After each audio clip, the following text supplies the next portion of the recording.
embassiner avec tout ça, l'objectif étant de dire que la politique africaine, le Maroc dans son espace africain a fait énormément d'efforts. Il y a une diplomatie marocaine qui devient de plus en plus importante à partir du moment où il embrasse plusieurs dimensions. Il y a la dimension politique, la dimension historique, la dimension religieuse, la dimension culturelle, la dimension économique. Et donc voilà, c'est-à-dire, et ça se matérialise par une présence croissante des entreprises marocaines, de grands groupes marocains qui investissent massivement en Afrique.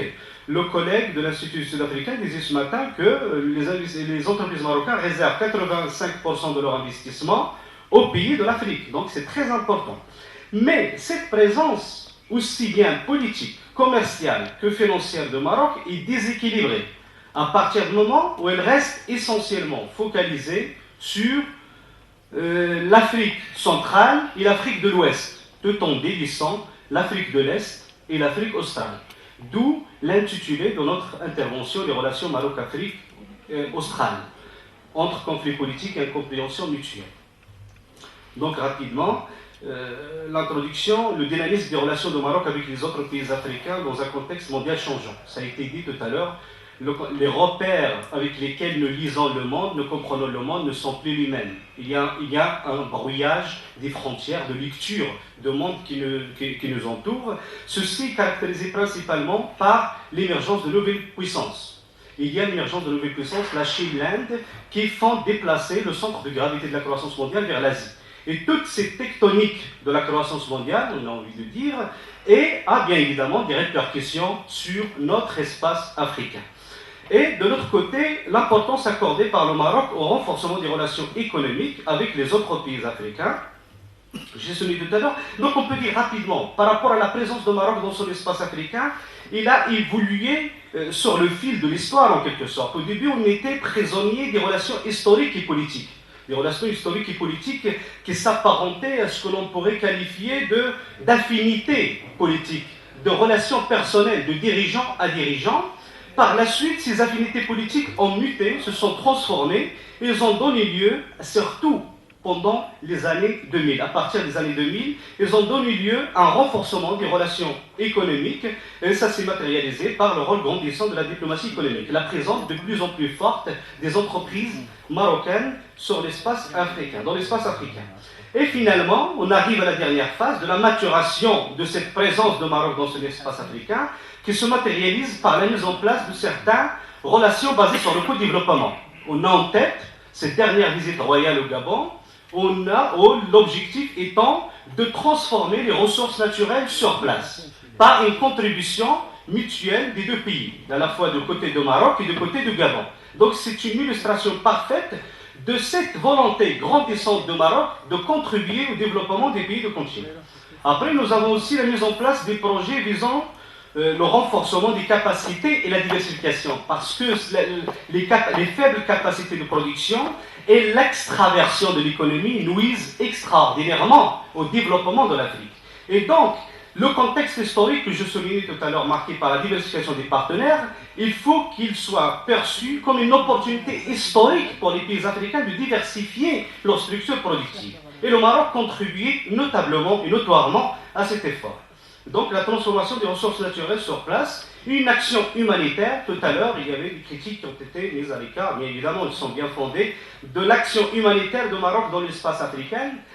Son espace africain, mais il faut dire que le Maroc, il essaye, tant bien que mal, à concilier entre urgence et développement. Quand il intervient, par exemple, on a en tête la dernière intervention au Sénégal par rapport à la mise en place des cliniques d'ophtalmologie, l'objectif étant de construire des capacités, des capacités et pas de distribuer des sacs de blé et ainsi de suite. Construire, de mettre en place une clinique, offrir une expertise et contribuer à la formation des ressources humaines au niveau local. Ça, c'est très important à souligner.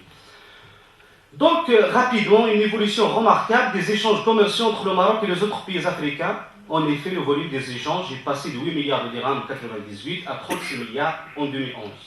Le dynamisme et la diversification sectorielle des EDO marocains en Afrique. Entre 2009 et 2013, les entreprises marocaines ont investi 11,35 milliards de dirhams sur un volume total de 16,28 milliards d'EDE marocains à l'étranger. Donc l'Afrique accueille, je redis ce que je disais tout à l'heure, 85% des EDE marocains. Toutefois, les idéaux marocains se concentrent essentiellement sur les pays d'Afrique de l'Ouest et l'Afrique centrale. L'Afrique australe reçoit 0% des idéaux marocains et contribue à hauteur de 9% aux importations marocaines en provenance d'Afrique et 37% aux exportations marocaines à destination d'Afrique. Les relations politiques, c'est ce qui nous intéresse ici, les relations politiques, institutionnelles et économiques entre le Maroc et les pays d'Afrique australe ne sont pas suffisamment développées. Cette tendance à la récupération de l'identité africaine du Maroc ne se matérialise pas en terre d'Afrique australe et d'Afrique de l'Est. Pourquoi? Alors que les pays d'Afrique du Nord et d'Afrique australe, de par leur situation géographique, peuvent jouer un rôle important dans l'intégration africaine. Parce que jusqu'à maintenant, le problème de l'intégration africaine, c'est la multiplication des communautés économiques régionales. On commence d'ores et déjà à penser à la rationalisation des communautés économiques régionales. Pourquoi ne pas parler de 2 communautés économiques régionales au lieu de parler de 5 ou 7, voire même il y en a 13. Donc les pays d'Afrique du Nord et les pays d'Afrique australe peuvent jouer ce rôle par le biais de la rationalisation des communautés économiques régionales en créant un nouvel espace d'échange, une nouvelle communauté économique régionale. Donc l'Afrique australe, vous connaissez, il y a des pays qui sont des géants africains, voire même il y a un pays qui appartient au BRICS, c'est l'Afrique du Sud. Il y a d'autres pays comme l'Angola qui sont en train d'émerger, qui commencent on va dire, à contester à l'Afrique du Sud son statut de leadership sur l'espace de l'Afrique australe. Il y a d'autres pays comme le Zimbabwe, le Mozambique, surtout le Mozambique, qui est en train de connaître une forte dynamique économique marquée par la découverte de charbon et aussi par les réformes structurelles qui ont été mises en place dans une période de sortie de guerre civile. Mais si on veut comprendre un pays, un espace, il faut d'abord s'intéresser à son histoire. Si on veut, l'objectif étant de renforcer les relations entre le Maroc et les pays d'Afrique australe, il faudrait comprendre l'histoire des pays d'Afrique australe. Donc, l'histoire d'Afrique australe, qu'est-ce qu'il nous enseigne? Qu'est-ce qu'il nous dit? Le Botswana, Lesotho, Swaziland, Malawi, Zambie sont 5 pays d'Afrique australe sous protectorat britannique. Et tout ça, quand je parle de l'histoire coloniale de ces pays, c'est-à-dire, je suis en train de dire en filigrane que l'histoire coloniale de ces pays imprègne d'une manière ou d'une autre leur politique étrangère. L'empreinte idéologique. L'Afrique du Sud, Zimbabwe, Namibie, gouvernement par les minorités blanches, surtout l'Afrique du Sud par rapport à l'apartheid. L'histoire de l'apartheid continue à planer un petit peu son ombre, en quelque sorte, sur l'Afrique du Sud, par rapport aux inégalités qu'il y a, par rapport un petit peu aux problèmes de violence qui est caractéristique du fonctionnement de la société sud-africaine. Mozambique et Angola, l'importance du colonialisme portugais. Donc l'histoire des pays d'Afrique australe continue de façonner leur politique étrangère, Afrique du Sud et Zimbabwe particulièrement, par rapport à leur idéologie, alors que des pays comme le Botswana, le Malawi, l'Angola et le Mozambique semblent avoir tourné la page de la période coloniale, qui devient des pays modérés en quelque sorte. Donc l'Afrique australe, bien évidemment, ça vous échappe pas, c'est que l'Afrique australe, c'est une sous-région qui est extraordinairement dotée en ressources minières. Donc ressources minières, exception faite de l'Angola qui a des ressources, bien évidemment, énergétiques, le pétrole. L'Afrique du Sud il se fait de dire que l'Afrique du Sud produit les 3/4 de platine du monde. En 2010, il a contribué de 70% à la production mondiale de cette matière. Un quart des exportations de l'Afrique du Sud provient de l'exploitation minière. Donc par rapport à la population, c'est 120 millions. Une population de 120 millions d'habitants à peu près, et des économies des pays d'Afrique australe basées sur l'agriculture et l'exploitation des ressources minières, les activités principales. Par rapport au développement humain, il y a des hauts et des bas, c'est-à-dire la situation est contrastée. Nous avons des pays à l'instar de Botswana, Namibie, Afrique du Sud, qui se situent dans la fourchette des pays à développement humain moyen, et d'autres pays, à l'instar de Lesotho, l'Angola, Zambie, Malawi, Mozambique, qui continuent à traîner c'est-à-dire par rapport aux pays dans la catégorie des pays à développement humain moyen, faible plutôt. Un taux de croissance soutenu, ça c'est très important parce que les pays de la région, ils ont connu depuis les années 2000 un taux de croissance régulier et stable en quelque sorte, et surtout ce taux de croissance devient de plus en plus important, surtout en Angola, qui est entré dans une phase de reconstruction après la guerre civile qu'il a connue, d'où ces importants taux de croissance, surtout entre 2004 et 2008, 17,8. Et l'Angola, c'est un pays qui prend de plus en plus conscience de l'importance qu'il y a à diversifier la structure productive et aussi diversifier les partenaires. Donc, l'éruption de nouvelles puissances en Afrique, surtout en Angola, en Afrique australe, est bienvenue, je vais le montrer rapidement. D'autres pays qui nous intéressent ici, ce n'est pas tous les pays nous intéressent, par rapport Botswana aussi, c'est un pays qui connaît un fort taux de croissance relativement stable et régulier, et aussi qui est très conscient de l'importance qu'il y a à diversifier la structure productive, surtout que l'horizon de diamant devient de plus en plus limité. Donc la question de la diversification devient urgente. Après, nous avons d'autres pays comme le Mozambique, j'en ai parlé. Donc, par rapport aux partenaires des pays de l'Afrique australe, on considère qu'il y a une diversification des partenaires.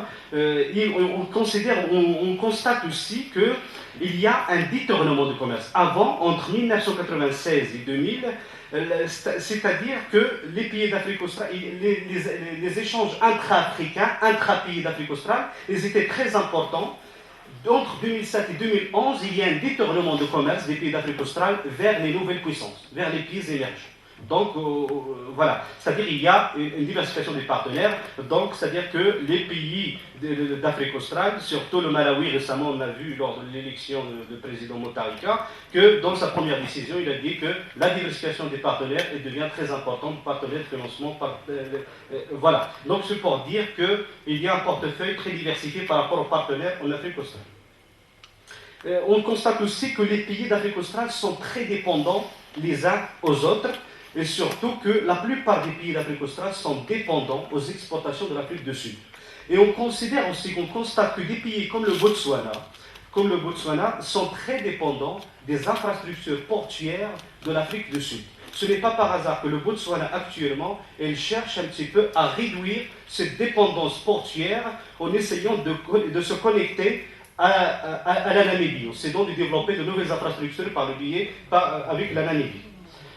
Désolé, il y a beaucoup de choses. Donc, par rapport à la gouvernance politique, on peut dire que les pays d'Afrique australe sont relativement stables.